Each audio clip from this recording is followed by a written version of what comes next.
এই গল্পটি সম্পূর্ণরূপে কল্পনাপ্রসূত। এর সাথে কোনো বাস্তব ব্যক্তি, ঘটনা বা স্থানের মিলিয়ে দেখা ঠিক নয়। কোনো চরিত্র বা ঘটনার সাথে বাস্তব জীবনের কোনো মিল থাকলে তা সম্পূর্ণরূপে কাকতালীয়। এই গল্পের উদ্দেশ্য শুধুমাত্র বিনোদন। নমস্কার বন্ধুরা, আমি রূপম আর আপনারা শুনছেন রূপম স্টোরি লাইন্স। আজ আমাদের বিশেষ নিবেদন রবীন্দ্রনাথ ঠাকুরের লেখা নষ্ট নীড় পর্ব 5। গল্পটা শুরু হচ্ছে, শুনতে থাকুন। পাঠক সমাজে প্রতিপত্তি লাভ করিয়া অমল এখন মাথা তুলিয়া উঠিয়াছে। আগে সে স্কুলের ছাত্রটির মতো থাকিত, এখন সে যেন সমাজের গণ্যমান্য মানুষের মতো হইয়া উঠিয়াছে। মাঝে মাঝে সভায় সাহিত্য প্রবন্ধ পাঠ করে সম্পাদক ও সম্পাদকের দূত তাহার ঘরে আসিয়া বসিয়া থাকে, তাহাকে নিমন্ত্রণ করিয়া খাওয়ায়। নানা সভার সভ্য ও সভাপতির হইবার জন্য তাহার নিকট অনুরোধ আসে। ভূপতির ঘরে দাস দাসী আত্মীয় স্বজনের চক্ষে তাহার প্রতিষ্ঠান অনেকটা উপরে উঠিয়া গেছে। মন্দাকিনী এতদিন তাহাকে বিশেষ একটা কেহ বলে মনে করে নাই। অমল ও চারুর হাস্যলাপ আলোচনাকে সে ছেলে মানুষই বলিয়া উপেক্ষা করিয়া পান সাজিতে ও ঘরের কাজকর্ম করত। নিজেকে সে উহাদের চেয়ে শ্রেষ্ঠ এবং সংসারের পক্ষে আবশ্যক বলিয়া জানিত। অমলের পান খাওয়া অপরিমিত ছিল। মন্দার ওপর পান সাজিবার ভার থাকিতে সে পানের অযথা অপব্যয় বিরক্ত হইত। অমলে চারুতে ষড়যন্ত্র করিয়া মন্দার পানের ভাণ্ডার প্রায় লুট করিয়া আনা তাহাদের একটা আমোদের মধ্যে ছিল। কিন্তু এই শৌখিন চোদ্দটির চৌর্য পরিহাস মন্দার কাছে আমোদজনক বোধ হইত না। আসল কথা, একজন আশ্রিত অন্য আশ্রিতকে প্রশ্ন চোখে দেখে না। অমলের জন্য মন্দাকে যেইটুকু গৃহকর্মে অতিরিক্ত করতে হইত সেইটুকুই সে যেন কিছু অপমান বোধ করিত। চারু অমলের পক্ষপাতী ছিল বলিয়া মুখ ফুটিয়া কিছু বলতে পারত না, কিন্তু অমলকে অবহেলা করিবার চেষ্টা তাহার সর্বদাই ছিল। সুযোগ পাইলে দাস দাসীদের কাছেও গোপনে অমলের নামে খোঁচা দিতে সে ছাড়িত না। তাহারাও যোগ দিত। কিন্তু অমলের যখন অভ্যুত্থান আরম্ভ হইল তখন মন্দার একটু চমক লাগিল। সে অমল এখন আর নাই। এখন তাহার সংকুচিত নম্রতা একেবারে ঘুচিয়া গেছে। অপরকে অবজ্ঞা করিবার অধিকার এখন যেন তাহার হাতে। সংসারের প্রতিষ্ঠাপ্রাপ্ত হইয়া যে পুরুষ অসংশয়ে অকুণ্ঠিতভাবে নিজেকে প্রচার করিতে পারে যে লোক একটা নিশ্চিত অধিকার লাভ করিয়াছে, সে সমর্থ পুরুষ সহজেই নারীর দৃষ্টি আকর্ষণ করিতে পারে। মন্দা যখন দেখিল অমল চারিদিক হইতে শ্রদ্ধা পাইতেছে, তখন সেও অমলের উচ্চ মস্তকের দিকে মুখ তুলিয়া চাহিল। অমল তরুণ মুখে নবগৌরবের গর্বোজ্জ্বল দীপ্তি মন্দার চোখে মোহ আনিল। সে যেন অমলকে নতুন করিয়া দেখিল। এখন আর পান চুরি করবার প্রয়োজন রহিল না। অমলের খ্যাতিলাভে চারুর এই আরেকটা লোকসান। তাহাদের ষড়যন্ত্রের কৌতুক বন্ধনটুকু বিচ্ছিন্ন হইয়া গেল। পান এখন অমলের কাছে আপনি আসিয়া পড়ে, কোনো অভাব হয় না। তাছাড়া তাহাদের দুজনেই গঠিত দল হইতে মন্দাকিনীকে নানা কৌশলে দূরে রাখিয়া তাহারা যে আমোদ বোধ করিত তাহাও নষ্ট হইবার উপক্রম হইয়াছে। মন্দাকে তফাতে রাখা কঠিন হইল। অমল যে মনে করিবে চারুই তাহার একমাত্র বন্ধু ও সমাজদার, ইহা মন্দার ভালো লাগিত না। পূর্বকৃত অবহেলা সে সুদে আসলে শোধ দিতে উদ্যত। সুতরাং অমলে চারুতে মুখোমুখি হইলে মন্দা কোনো ছলে মাঝখানে আসিয়া ছায়া ফেলিয়া গ্রহণ লাগাইয়া দিত। হঠাৎ মন্দার এই পরিবর্তন লইয়া চারু তাহার অসাক্ষাতে যে পরিহাস করিবে সে অবসরটুকু পাওয়া শক্ত হইল। মন্দার এই অনাহুত প্রবেশ চারুর কাছে যত বিরক্তিকর বোধ হইত, অমলের কাছে ততটা বোধ হয় নাই। এ কথা বলা বাহুল্য।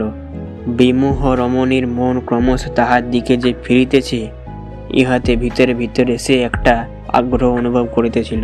কিন্তু চারু যখন দূর হইতে মন্দাকে দেখিয়া তীব্র মৃদুস্বরে বলিত, ওই যে আসছেন, তখন অমল বলিত, তাই তো জ্বললে দেখছি। পৃথিবীর অন্য সকল সঙ্গের প্রতি অসহিষ্ণুতা প্রকাশ করা তাহাদের একটা দাম্ভীর ছিল। অমল সেটা হঠাৎ কি বলিয়া ছাড়ে। অবশেষে মন্দাকিনী নিকটবর্তিনী হইলে অমল যে বলপূর্বক সৌজন্য করিয়া বলিত, তারপরে মন্দা বৌঠান, আজ তোমার পানের বটায় বাটপাড়ির লক্ষণ কিছু দেখলে? মন্দা, যখন চাইলেই পাও ভাই, তখন চুরি করবার দরকার? অমল, চেয়ে পাওয়ার চেয়ে তাতে খুশি বেশি। মন্দা, তোমরা কি পড়ছিলে? পড়ো না ভাই, থামলে কেন? পড়াশুনেতে আমার বেশ ভালো লাগে। ইতিপূর্বে পাঠানুরাগের জন্য খ্যাতি অর্জন করিতে মন্দার কিছুমাত্র চেষ্টা দেখা যায় নাই, কিন্তু কালহি বলবত্তর চারুর ইচ্ছা নহে অর্ষিকা মন্দার কাছে অমল পড়ে। অমলের ইচ্ছা মন্দাও তাহার লেখা শোনে। চারু অমল কমলাকান্তের দপ্তরের সমালোচনা লিখে এনেছে, সে কি তোমার? মন্দা, হলে মেয়ে বা মুখ্য সূক্ষ্ম, তবে শুনলে কি একেবারে বুঝতে পারিনে? তখন আরেক দিনের কথা অমলের মনে পড়িল। চারুতে মন্দাতে বিন্দি খেলিতেছে, সে তাহার লেখা হাতে করিয়া খেলা সভায় প্রবেশ করিলে চারুকে শুনাইবার জন্য সে অধীর খেলা ভাঙিতেছে না দেখিয়া সে বিরক্ত। অবশেষে বলিয়া উঠিল, তোমরা তবে খেলো বৌঠান, আমি অখিল বাবুকে লেখাটা শুনিয়ে আসি গে। চারু অমলের চাদর চাপিয়া কহিল, আহ, বসো না, যাও কোথায়? বলিয়া তাড়াতাড়ি হারিয়ে খেলা শেষ করে দিল। মন্দা বলিল, তোমাদের পড়া আরম্ভ হবে বুঝি? তবে আমি উঠি। চারু ভদ্রতা করিয়া কহিল, কেন, তুমিও শোনো না ভাই?